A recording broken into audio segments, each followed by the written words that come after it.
Before we get into today's tea talk, there is something that I want to mention to you guys. A few weeks ago, a link was sent to me from a friend of mine, Caleb, who is an outrageously awesome human being. If you guys have not already met him, you should. His Twitter will be down in the description below so you guys can stop by and say hi to him. But a friend of his, Emily, is right now in the hospital, and I wanted to share part of her story with you guys. And it's heartbreaking what's going on. And I was sharing her Twitter link to her GoFundMe, and I was thinking a share isn't enough, so I wanted to do something extra to have more people reach her, to have more people see her story and see what she's going through, and maybe hopefully help. I want to get it right, so I am going to read from her GoFundMe page, and I want you guys, if you can donate, that's great. Don't feel like you have to. I just want to put this out there for you guys just in case you might want to, or even share the link on your Twitters. What started out Thursday morning as a minor outpatient surgery resulted in Emily's blood pressure collapsing. She was rushed to the ICU, where a team of 8 doctors have stabilized her. Now, Emily is very sick. She's going to be in the hospital for a few weeks minimum, and like I said, I can't imagine how her and her family are going through this right now. It has to be one of the most hardest things, to have someone you care about in the hospital and there's nothing you can do about it. Is that she is cognitively okay. It says here that she opened her eyes and mouthed what happened, which honestly, oh my gosh, the fact that she's cognitively okay is a big deal. But yes, like I said, this link will be down in the description below if you guys want to help, if you guys want to spread this around in your Twitter, Instagram story, however you want to spread this around, please be sure to do so. She just seems like a very lovely person, and if she's friends with Caleb, then I know she's pretty darn awesome too. So yes, we're going to get into the tea talk now. Thank you guys for listening to this in the beginning. I really appreciate it. What's going on, you guys? It's your Huggable Hipster here, and welcome back to today's tea talk, where we got a bunch of topics that we are going to be discussing this afternoon. I have had a wonderful week. I'm so happy that it's Friday. I hope you guys have had a wonderful week and are getting ready for that Friday grind, or for some people it's Saturday right now. Lucky you. But today's first thing that I want to talk about isn't gaming related. Well, technically, since it is Pokemon, technically you could call it gaming related a little bit, but not really, since Pokemon started out as an anime back in the 90s. I feel old. There is a Pokemon cafe that has opened, and it is permanent. From my sources and what I've heard. From what I hear, it is permanent. So for those of you who want to travel to it, there is an English translation on the website. So for those of you who can read Japanese, or for those of you who just want to book it if you are traveling to Tokyo, you guys can book an appointment, and it's best to book in advance because it does fill up. There is a Pokemon cafe. Pokemon Cafe. I'm so excited. Oh my gosh, I can't believe. When I go to Tokyo, when I go to just Japan in general, I want to consume all of the Pokemon things that I can, because Japan is the birthplace of Pokemon. Now, the way that I found this out was actually through another YouTuber. I do not know her IRL. Kind of wish I did, because she seems really, really freaking awesome. Freaking love Charmander. She's one of my favorite YouTubers. She is living in Japan right now currently, and she actually just did a vlog in the Pokemon Cafe. So if you guys already know Charmander, then you know her stuff. You know she's awesome. But if you guys do not know her, please be sure to go check out her channel and subscribe to her. Tell her the Huggable Hipster sent you, or if that sounds too cheesy, don't do that, because now that I'm saying it out loud, it kind of sounds cheesy.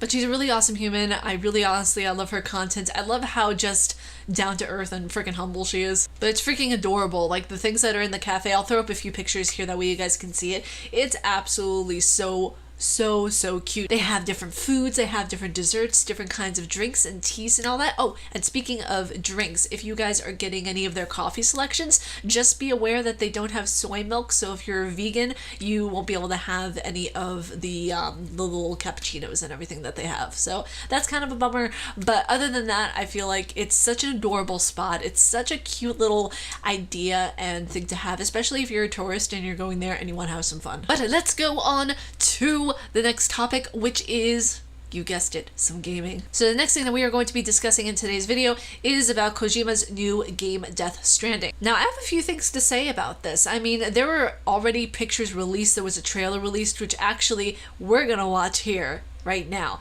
Now, I don't know, maybe I shouldn't say anything until I've watched the trailer, because a lot of the pictures I've seen, a lot of the characters that I've even seen in the photo shoots that were done for the advertisements of the game were very reminiscent of Silent Hill. The reason I say this is because Norman Reedus is in this game.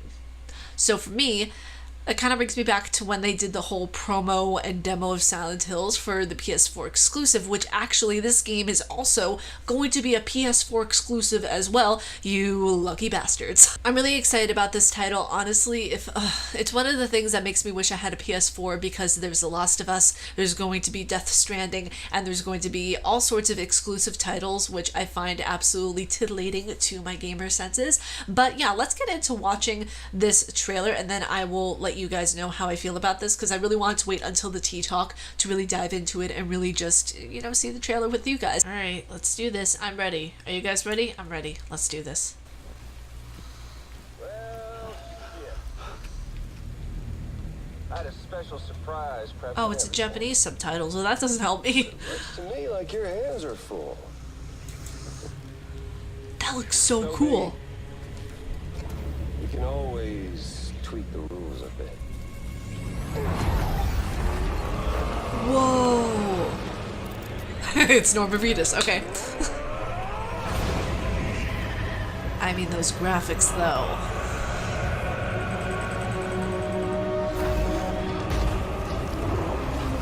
Oh, I can already tell that boss isn't going to be nice. Woo!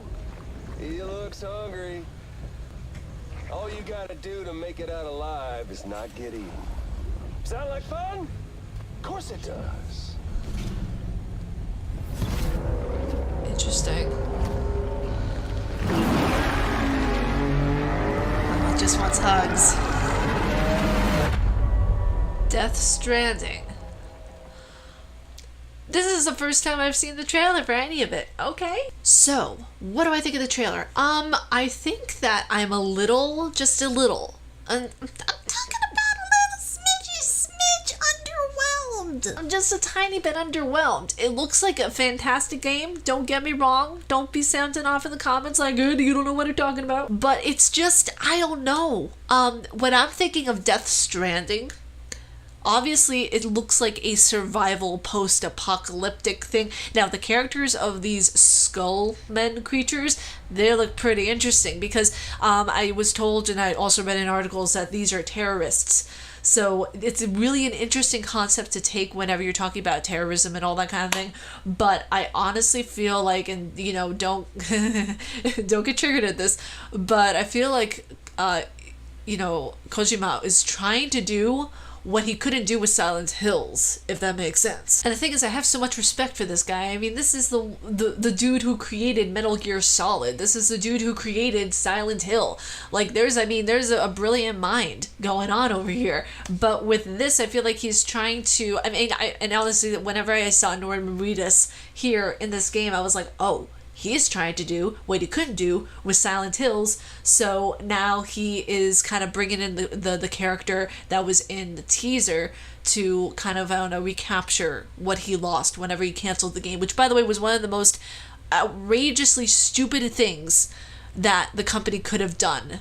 And it's so mind-boggling why. I don't even know why he canceled Silent Hills, like PT Silent Hills. It makes me so mad, because even though that was supposed to be a PS4 exclusive as well, it would have been one of the best horror games.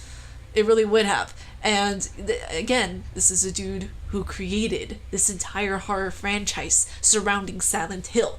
Like, you would think that he would want to continue it in one big grand finale. I mean, those who have played the demo know how terrifying it was for me. I was even scared of it, and I don't get scared at horror games. Are you guys excited to see another game from Kojima finally? Let me know what you guys think down in the comments below. Now, there is one article that I do not have time to put into the Tea Talk today, but it is why Google is canceling YouTube gaming, which is a big rival to Twitch. So yeah, that'll be another thing that we'll get to talk about. Probably in the next Tea Talk I'll bring it up, but for right now I'm trying to be a little more condensed with my time. I don't know how I'm doing post-production. How am I doing? You're doing good. So the next thing we're going to discuss is a topic that I said I wouldn't talk about unless I had more proof and more things have come out about it. Who am I talking about? Of course, I'm talking about seungri. Now, I will not be talking about seungri unless there is something new that comes out about the case, unless there's something noteworthy that I need to talk about. And honey, there is something noteworthy that I need to discuss with you guys. There are several articles I got here that I will not be able to fit into today's tea talk, but per usual, all articles will be listed down in the description below for your viewing pleasure. Now, this is one article that I got from Panchoa. They translate Korean music, drama, lifestyle, and all that kind of stuff, which I find really, really awesome. And it states in the header that provided prostitutes versus unfounded rumors, MBC's straight show challenges Yoon Hoon-suk with prostitution suspicions. Now, the one thing that really got me, and it's also in this article, it states that according to NBC's exploited program Straight that aired on May 27th, the head of founder YG Entertainment, Yang Hoon-suk, procured sex services for 2 Southeast Asian financiers in July 2014. The production team from Straight obtained testimony from 25 women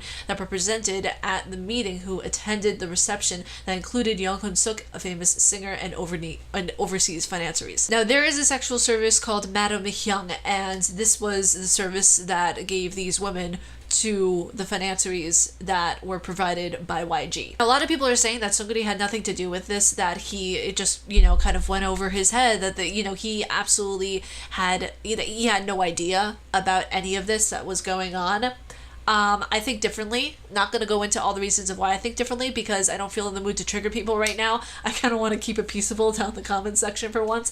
You're probably thinking, Ariel, why don't you want to trigger people today? Probably thinking, Ariel, that's unlike you. You always want to trigger people. It's like, it's a Friday, okay? I'm taking the day off from triggering people, all right? Even though I know a lot of people can't handle the truth, not to be punny. Seriously. Even though I know a lot of people like to keep those rose-colored glasses on, I'd rather just keep things a little peaceable today. Now, the one thing that really got me irritated was reading that police are reportedly trying to find out exact facts. The prostitution among minors was also rampant inside Gangnam Club. A minor who sold sex in the club said it cost about 300,000 won inside and 500,000 won outside. This is someone who's being quoted in the article, and they're saying I get cash from the club MD. The youngest is 14 years old. Let that sink in for a second. In addition, drugs are easier to get than cigarettes. Some have to go to private rooms, and right here at the club, and a syringe is always available. You get 1 million won if you take a snuff film, she testified. We have to say that this is all alleged. We have to say that because otherwise we get in trouble. So allegedly this is going on. And if, allegedly, if this is going on, this is disgusting. You have to agree with that. I mean, come on, Delulus. You kind of have to agree with me that if this is really going on, this is absolutely terrifying. There are other articles that I got that are from Korean news media websites that are not from American websites because I trust those better than I do a lot of American websites anyway, because they're a little more accurate in how they translate things, in how they're basically reporting news. Because if you look at an American website, you can never get an accurate translation anyway, and that's just the fact of the matter. You have to really look at the Korean websites to see what's going on, translate it, from your Google page, whatever it may be. But going to a direct Korean website will be a little more authentic than going to, I don't know, all K-pop, Solpi, any of those websites. Those are very biased and very much trying to spoon feed you what they think is going on. Which, I mean, yeah, they have their own opinion. That's cool. But at the end of the day, it's a tabloid. So you don't want to directly follow all of the tabloids. Just keep that in mind. And there are just other videos and allegations coming out now that YG arranged sexual services for investors. A lot of things are coming to the surface, especially the fact that seungri admitted to having paid for sexual services and prostitution. On one level, I can understand how supportive they are because, hell, I mean, I'm, a bias towards BTS. I can understand their dedication towards the bands. I can understand how they feel, about these people whose music probably changed their life. And I get that. Trust me, I do. but you have to become a human being before you become a K-pop fan. And it's, you know what, sometimes it's difficult because you see these people who you idolize, you see these people who you look up to and everything, and sometimes it's really hard to, you know, crack the ice on that.